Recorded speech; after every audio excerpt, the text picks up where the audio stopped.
ఎలా ఉన్నారు? బాగున్నారు ఫ్రెండ్స్. ఇదేంటంటే ఇదేంటంటే బెండకాయ పల్లి ఫ్రై అనమాట ఫ్రెండ్స్. ఇది బెండకాయలు ముక్క కట్ చేసి పెట్టేసుకున్నాం చూడండి. ముందుగా ఆయిల్ పోసేసుకుంటున్నాం పొయ్యి మీద మూగలు పెట్టేసి.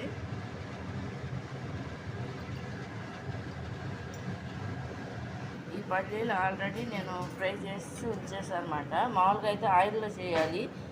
అవి ఏంటంటే నేను ఆయిల్లో లేకుండా మామూలుగా ఫ్రై చేసి ఉంచాను. అని ఏంటి ఫ్రెండ్స్, మళ్ళీ కొంచెం దీనికి ఆయిల్ పట్టాలన్నమాట. అందుకని మళ్ళీ ఆయిల్లో వేస్తున్నాం అనమాట ఫ్రెండ్స్. అవి చూడండి పల్లీలు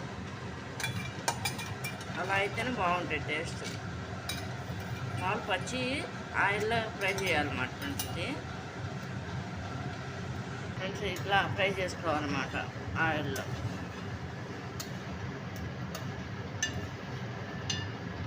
ఇది ఇలా తీసేసుకోవాలన్నమాట ఒక ప్లేట్లోకి ఫ్రెండ్స్. అదే ఆయిల్లో ఈ బెండకాయ ముక్కలు అనేది వేసేసుకోవాలన్నమాట. అమ్మ చేస్తున్నారన్నమాట ఫ్రెండ్స్. ఇది నేను వీడియోలో అవుతున్నా. ఇప్పుడు సరిపడా పసుపు వేసేసుకోవాలన్నమాట ఫ్రెండ్స్. ఇది దీంట్లో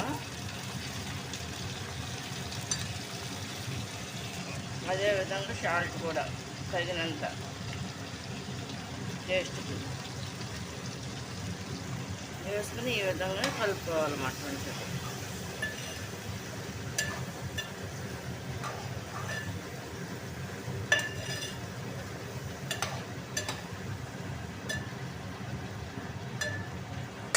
ఫ్రెండ్స్ దీంట్లో ఏంటంటే పౌడర్ ఒకటి వేసుకోవాలి. పౌడర్ అంటే ఏంటంటే పల్లీలు ఫ్రై చేసిన పౌడర్ అనమాట. దాంట్లో ఎండుమిరకాయలు, జీలకర్ర, మళ్ళీ ఏమో ధనియాలు అన్నీ కలిపేసి ఆయిల్లో కొంచెం ఫ్రై చేసేసి దాన్ని పౌడర్ చేసుకుని ఇలా ఫ్రైలో కూడా వేసుకోవాలన్నమాట ఫ్రెండ్స్. ఇది అంటే మా ఇంట్లో ఇలా వేసుకుంటాం ఫ్రెండ్స్. అది మిగిలిన వాళ్ళ ఇష్యూని మాకు తెలియదు అంతగా.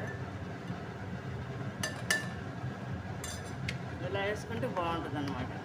ఇప్పుడు సరిపడా కారం కూడా వేసుకోవాలన్నమాట ఫ్రెండ్స్. అందుట్లో కారం ఉంది కాబట్టి ఇప్పుడు మామూలుగా కారం అనేది కొంచెం తక్కువగానే వేసుకోవాలి. స్పూన్ వేసుకుని కొంచెం వేసుకోవాలి. స్పూన్ అన్నమాట వేసుకుని ఈ విధంగా కలుపుకోవాలన్నమాట ఫ్రెండ్స్. ఇది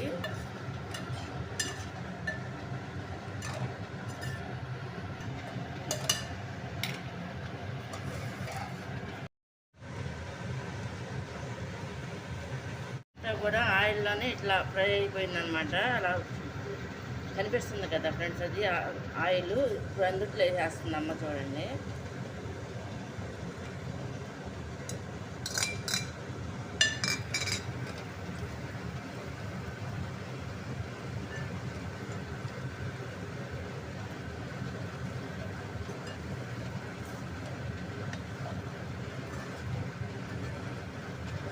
ఈ విధంగా వేస్తారన్నమాట. ఒక 5 నిమిషాలు కుక్ అయిన తర్వాత కట్టేసుకొని రైస్లో తింటాం అన్నమాట.